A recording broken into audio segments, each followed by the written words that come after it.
Marvel's Agents of S.H.I.E.L.D. Starring Clark Gregg, Ming-Na Wen,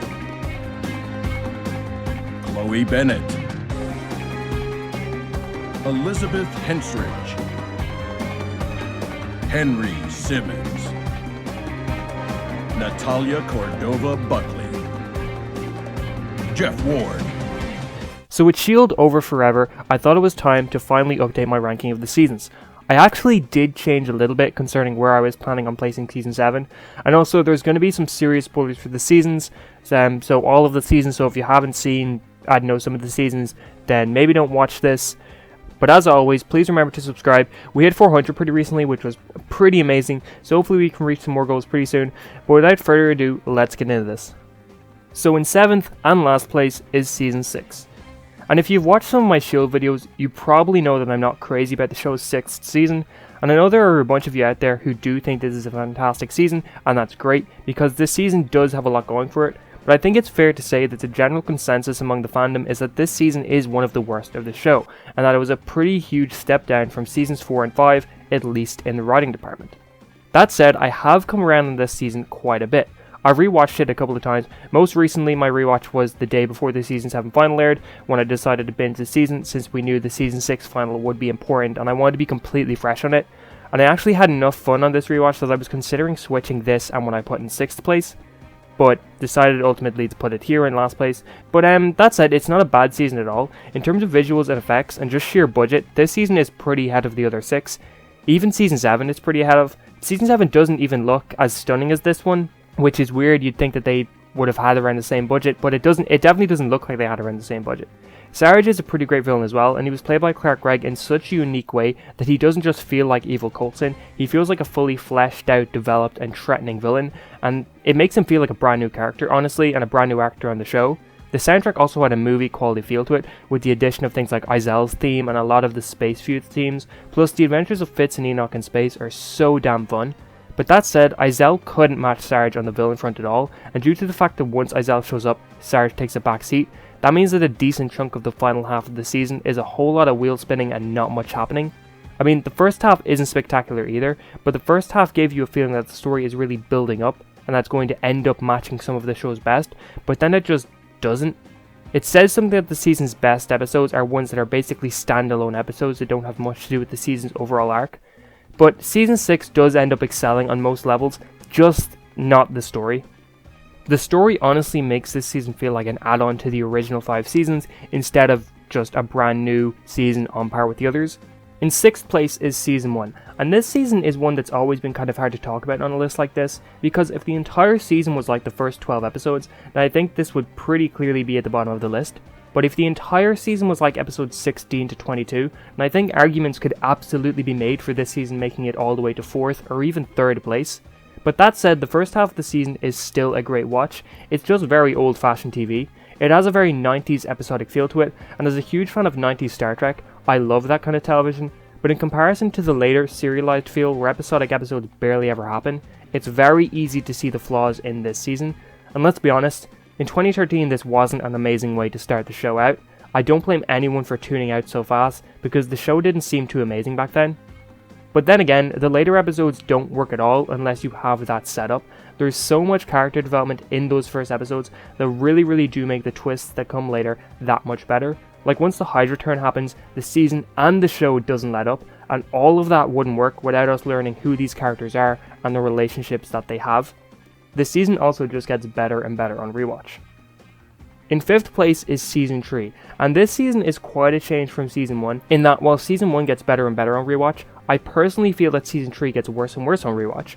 Every time I revisit it, I feel like I have another problem with it or another nitpick with it, and some of these are like how the show gets rid of Bobby and Hunter in such a weird and weirdly written way. Like A Spy's Goodbye might have one of the most emotional scenes in the entire show, but how the episode gets to that scene is weirdly convoluted, and the fact Most Wanted didn't happen means that I just get kind of angry now when I rewatch the episode.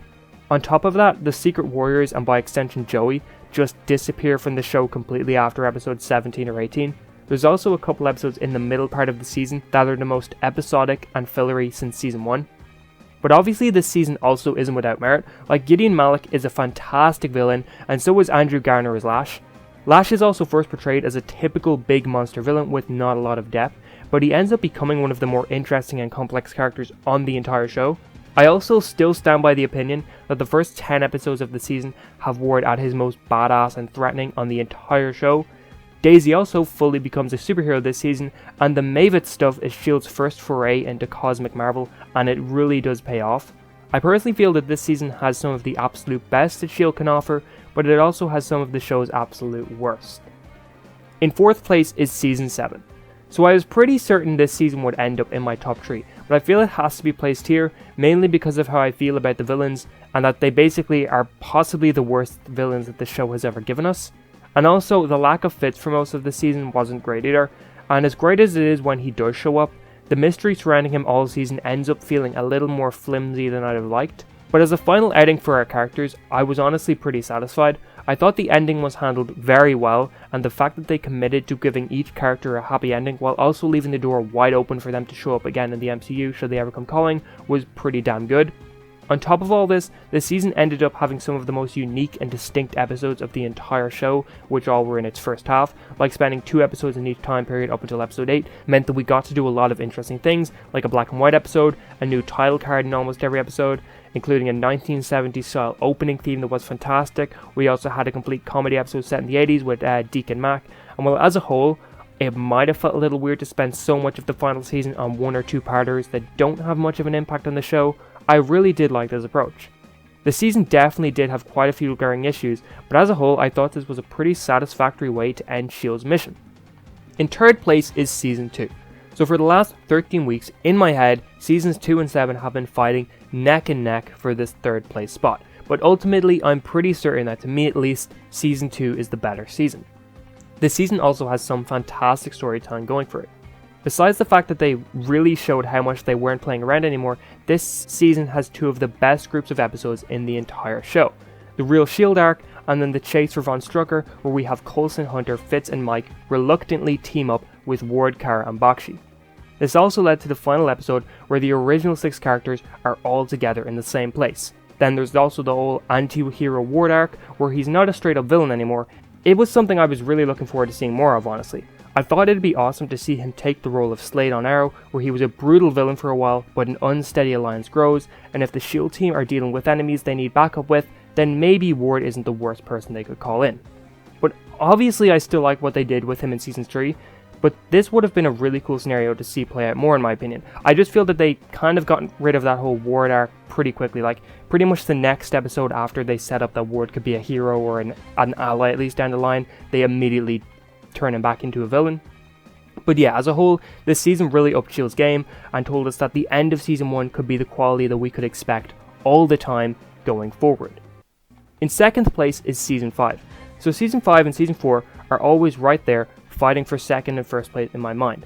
I love so much of what Season 5 does, and I still strongly believe that the end of Season 5 couldn't have been a more perfect ending for the show, had they decided to wrap things up here. The Lighthouse arc and everything to do with the time loop and how the team strongly believed they couldn't break the time loop was fantastic. And that sort of time travel is my favourite kind of time travel. That's the sort of plots that I love. I was actually really happy when the show revisited this story type in the final of Season 7, but I still think Season 5 was the best way to handle it, that they keep thinking they can't break the loop until they do, and Episode 8 also focusing on showing us the characters in a timeline where the loop isn't broken was so dark and worrying, and it was a constant reminder about how dire the circumstances will be if the team fails. It also needs to be shouted out how on the lowest budget of the entire show, the team behind the camera still found amazing ways to keep the storytelling fresh and at its best. And they also successfully tied up almost every plotline or storyline that still had loose ends on the show. Overall, I just think Season 5 is a season that couldn't have been much more better. And in 1st place is Season 4, and yeah, obviously this is where Season 4 ends up. This is still, to me, what a 22 episode of television should be, split into 3 amazing pods that all tie into an amazing final. How they build up Ada to be the ultimate villain, going from an ally in Pod 1 to a threat, but still someone who is possibly being controlled in Pod 2 to a full-on, end-of-season villain in Pod 3. And the Ghost Rider arc is some of the most badass stuff the show had till that point, and the framework stuff is still the absolute highest high on this show, and how they managed to bring so many characters back in such a unique way was brilliant.